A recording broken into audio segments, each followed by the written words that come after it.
Hello दोस्तों, आप लोगों का हमारी इस नई वीडियो में हार्दिक स्वागत है।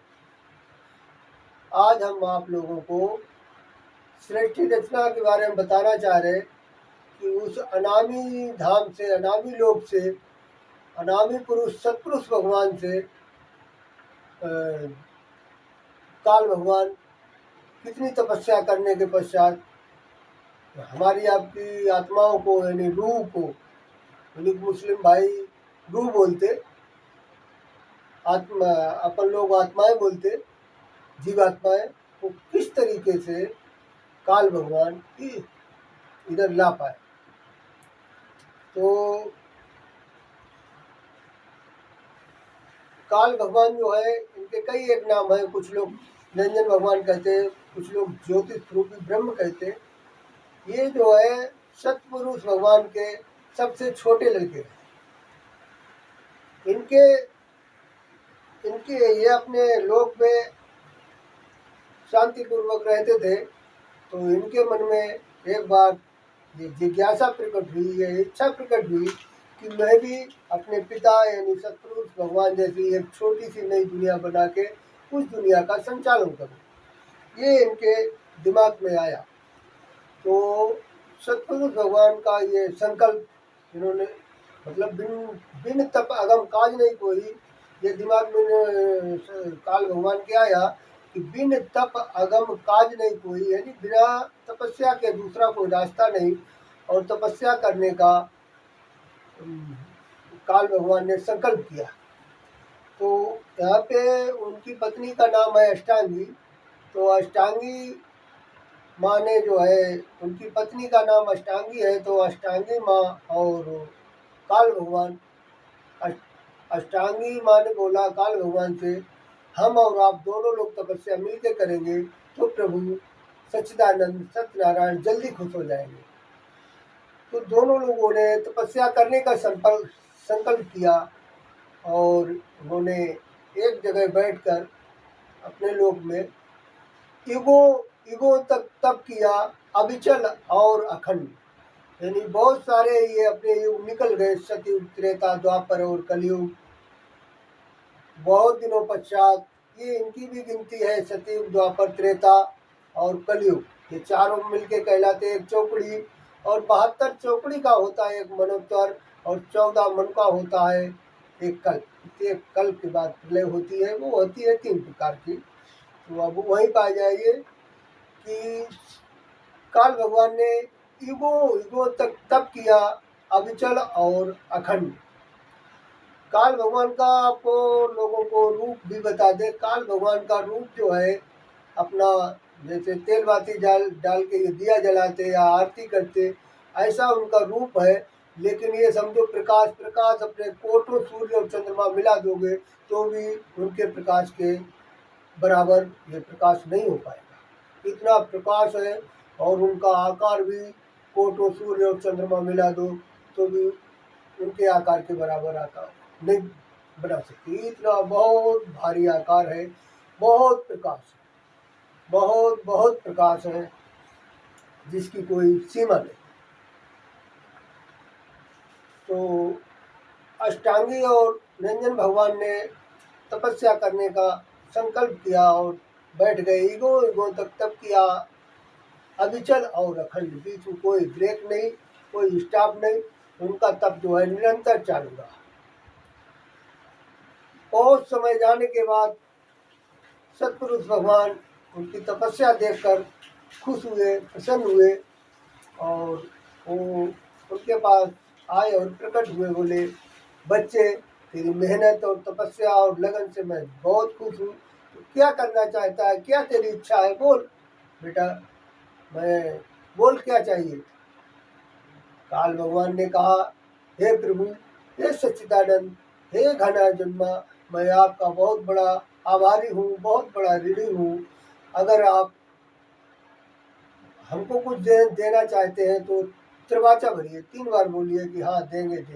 अरे बच्चे, उन्होंने बोला, अरे बच्चे, मैं आपकी तुम्हारी मेहनत पर इतने खुश है कि आप जो मांगो वही देंगे। ठीक है बच्चे, मांग क्या चाहिए।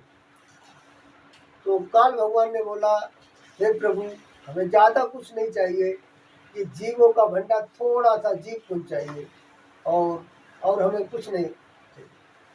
तो सतगुरु भगवान ने बहुत समझाया कि बेटा, इनको कहाँ ले जाके फंसाएगा, ये हमारे यहाँ सारे जीव एक रस और एक आनंद में, अपने अपने मस्ती में, अपने अपने मजा में, शांति, मतलब अपने अपने मजा में मस्त रहते हैं। यहाँ जैसा सुख दूसरा कोई नहीं दे सकता, और किसी कहीं दूसरी जगह किसी लोक में नहीं मिल सकती। उन्होंने बोला, हे प्रभु, मैं आपका बहुत बड़ा ऋणी हूँ, ये हमारे ऊपर उपकार कर दो, थोड़े से जीव कुछ चाहिए, और इनको किसी भी, इन आत्माओं को मैं किसी प्रकार का दुख तकलीफ संकट नहीं दूंगा, और इनको लिए सब व्यवस्था कर दूंगा, सुख सुविधा जो भी रहेगा वो सब इंतजाम करूंगा।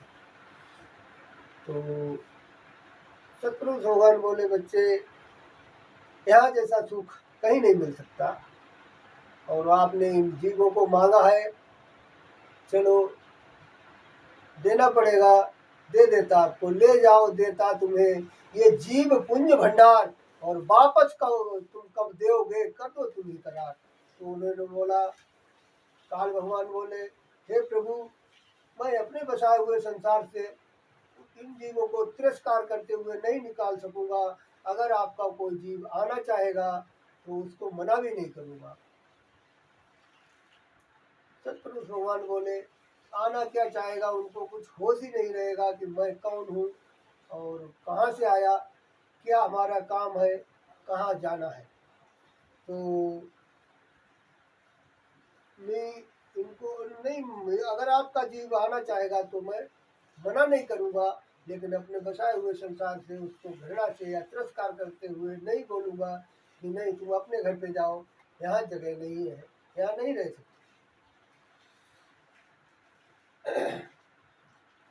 तो काल भगवान जो है, उन्होंने सतपुरुष भगवान बोला, ले जाओ, देता तुम्हें जीव पुंज भंडार, और वापस तुम कब दोगे, कर दो तुम्हें करार।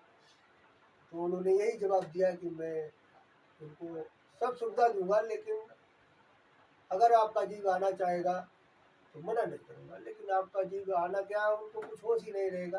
उन्होंने दोहराया सतपुरुष भगवान ने, ठीक है। तो काल भगवान हमारी आपकी आत्माओं को, जीवात्माओं को ले करके और अपने स्थान पर आए। अपने स्थान पे उन्होंने 3 पुत्रों को जन्म दिया, ब्रह्मा, विष्णु और महेश। ज्योति ब्रह्म जब कीन उपाया, अति विचित्र तब प्रकटी माया। उसके बाद माया उत्पन्न हुई, जिनको हम आप दुर्गा कहते, शक्ति कहते, भवानी कहते, यानी करोड़ों नाम है। ब्रह्मा, विष्णु, महेश और चौथी शक्ति, यानी ये 4 देवता हुए। ये 4 देवताओं के नाम जो है 33 कोटि है, लेकिन देवता 4 ही है। जैसे 9 करोड़ दुर्गा के नाम है, 10 करोड़ शंभू के नाम है, और ऐसे ही ब्रह्मा जी के नाम है, और ऐसे ही विष्णु भगवान, ब्रह्मा विष्णु है, हाँ, विष्णु भगवान के नाम है। तो ये 4 देवता है, और चारों देवताओं ने मिल करके 4 खान 84 लाख योनियां बनाई। 4 खानों का मतलब है अंडज, पिंडज, ऊष्मज और स्थावर। अंडज वो जीव आते हैं अंडा देने वाले, जैसे मुर्गी है, चींटी है, ऐसे लाखों जीव। और पिंडज में वो जीवात्माएं आती हैं पिंडज में, जिनकी पिंडी बन के जीवात्मा डाली जाती है गर्भ अवस्था में। जैसे मनुष्य है, भेड़ है, बकरी है, ऊँट है, बैल है, भैंसा है, ऐसे लाखों जीव जिनकी पिंडी बन के जीवात्मा डाली जाती है। परमात्मा यानी सब काल भगवान उस जीव में जान डालते हैं, जीव डालते हैं। जैसे अच्छा, ये जो है जीवात्मा लगभग 4-4.25 महीने के बाद, जब जैसे मनुष्य का है मांस का लोथड़ा जब बन के तैयार हो जाता है 4-4.25 महीने का, उसके बाद जीवात्मा आती है। हमारे प्यारे भाइयों, जब जीवात्मा गर्भ अवस्था में आती है तो उसमें उसको बहुत पीड़ा होती है और बहुत मतलब नहीं, थोड़ा आगे निकल गया मैं। 4 खान 84 लाख योनियां बनाई, जैसे अंडज पिंडज और स्थावर। स्थावर में वो जीव आते हैं जो एक जगह स्थित है, जैसे बरगद है, पीपल है, पेड़ है, नीम है, ऐसे लाखों जीव, लाखों ये पेड़ पौधे, इनमें हाँ हमारे आपके बराबर जान है। और ऊष्मज ऊष्मज वो जीव आते ऊष्मज वो जीव आते हैं जो ऊष्मा से, गर्मी से, हीट से जो पैदा होते हैं, वो ऊष्मज खान में आते हैं। ऐसे ये 4 खाने अंडज पिंडज ऊष्मज और स्थावर। इसी तरीके से चारों देवताओं ने मिल करके कुछ जल के जीव बनाए, कुछ थल के जीव बनाए, और चारों देवताओं ने मिल करके इस सृष्टि की रचना की। 4 खान 84 लाख योनि बनाई। योनियों योनि का मतलब कभी हम आपको बैल बनना पड़ता, कभी गधा बनना पड़ता, कभी कुछ कभी कुछ, कभी ऊँट घोड़ा, ऐसे कभी कुछ या ऐसी 4 खाने और 84 लाख योनि। और ये जो शरीर मनुष्य शरीर है, ये समझो स्वर्ग का द्वार है। बड़े भाग मानुष तन पावा, सुर दुर्लभ ग्रंथन गावा। यानी बड़े भाग्य से ये मनुष्य शरीर मिलता है। और इसमें आके अगर परमात्मा का भक्ति या परमात्मा का मार्ग नहीं ढूंढ पाया तो 4 खान 84 लाख में चक्कर लगता रहेगा। और यही मुक्ति द्वार है ये मनुष्य शरीर से पा करके, क्योंकि ये जो अपना शरीर जो है 5 तत्वों से बना है। छित जल पावक गगन शरीरा, पंच तत्व से बना शरीरा। और इसी को मनुष्य शरीर में ही परमात्मा ने बुद्धि दी कि इस शरीर से अपना काम कर सकते हो। इसमें सोचने की शक्ति सबसे ज़्यादा है। सब कुछ मतलब परमात्मा की भक्ति करके जहाँ से अपन लोग आए हैं वहाँ जा सकते हो। गुरु ढूंढना पड़ेगा, बिन गुरु भव निध तरैन कोई, चाहे ब्रज शंकर सम हुई। क्यों ब्रह्मा और विष्णु के शंकर जी के समान हो, फिर भी गुरु की जरूरत है। गुरु गुरु जब तक गुरु मिले ना साचा, तब तक गुरु करो 105। यानी गुरु सच्चा होना चाहिए जिसको वहाँ का रास्ता मालूम हो। कोई गुरु अपने को ले जा सकता है जो आता जाता है, जिसको कहते पहुंचा हुआ संत, वही आपको पहुंचा सकता है। तो जिस समय जीव गर्भ अवस्था में आता है तो सबसे बड़ा नरक बताया गया ही गर्भ में होता है। नासिका और मुंह मल द्वार में लगा होता है और जीव उल्टा लटका होता है, जिससे उसको बहुत पीड़ा होती है और दर्द होता है।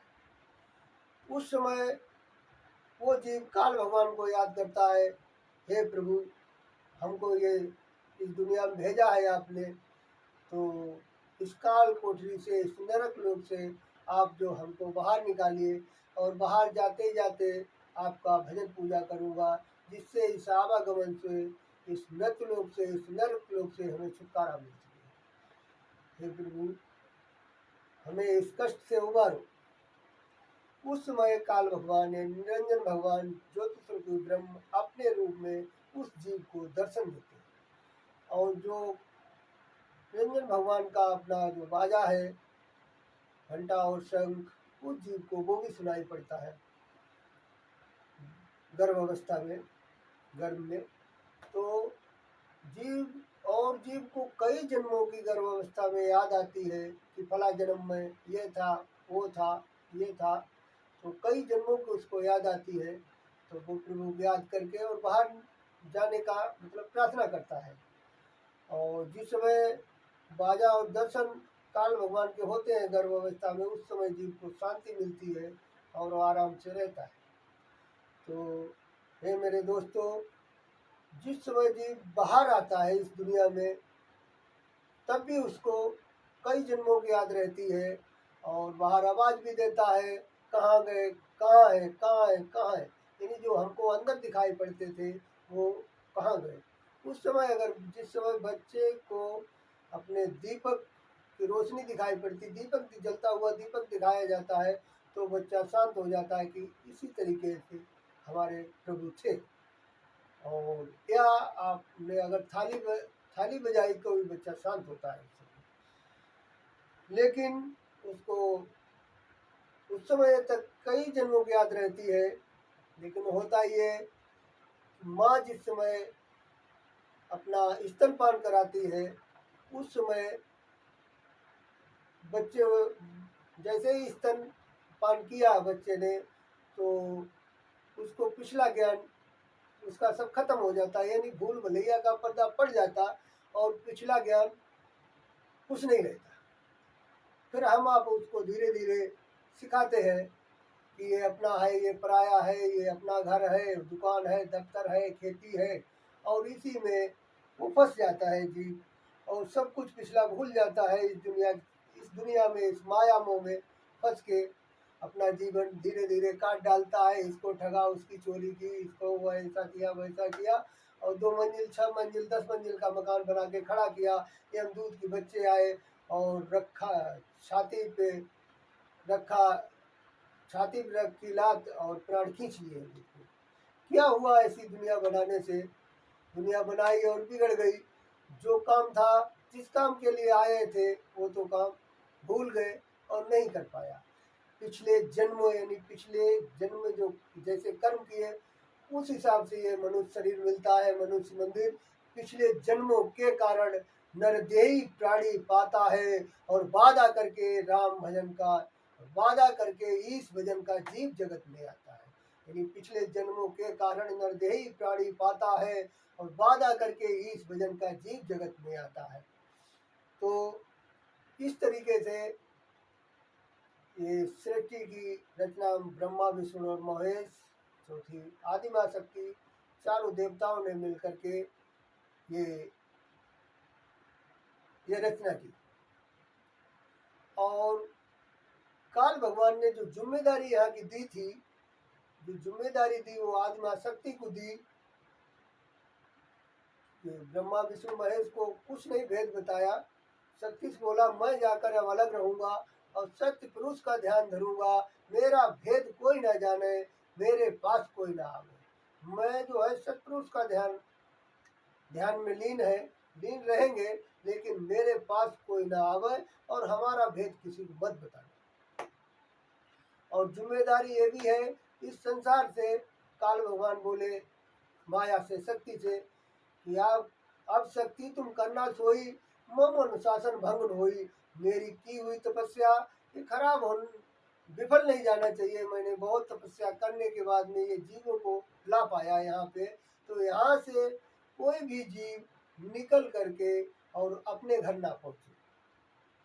तो शक्ति ने बोला, आप निश्चिंत रहो, चिंता मत करो, इनके लिए मैं ऐसे फंदा या ऐसे जाल बना दूंगा, घर परिवार, स्त्री पुरुष, सगे संबंधी, रिश्तेदारी, समाज, ऐसा इनको फंसा दूंगा जो कि ये इनको कुछ होश ही नहीं रहेगा।